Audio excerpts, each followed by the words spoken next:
लेके टूटल दिल कहाँ जाई,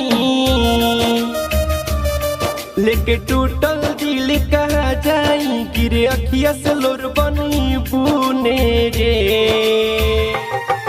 एगो कामे कदा पुने के, एगो कामे कदा पुने के, ले जमनिया सजई हो खूने से।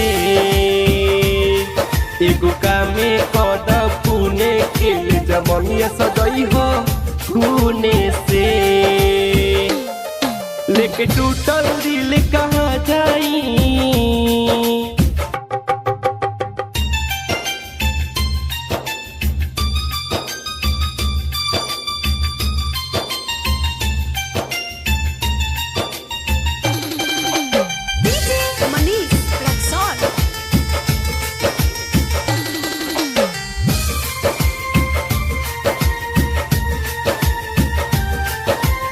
हलू दिल लगावला के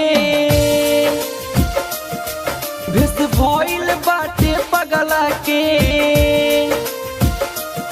वादा कइल जान भुला दिहलू, बचपन के प्यार मिटा दिहलू। तोड़ दिहलू सपना सजावल तू, तोड़ी दिहलू सपना सजावल तू। नहीं उठी के तनो चुने से।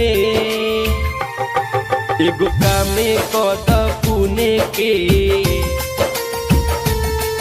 एगो कामे कदा पुने के, ले जमनिया सजई हो खूने से। एगो कामे कदा पुने के, ले जमनिया सजई हो खूने से। लेके टूटल दिल कहाँ जाई,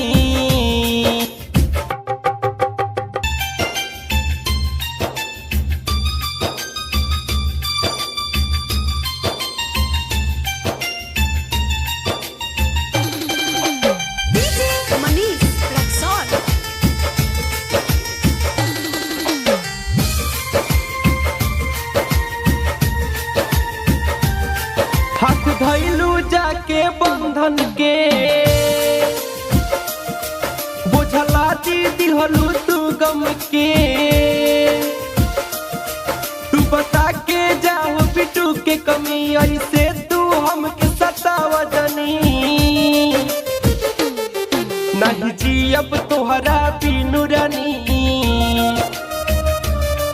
नहीं जियब तोहरा बिनु रानी। कही बतिया जइहा सुनु के,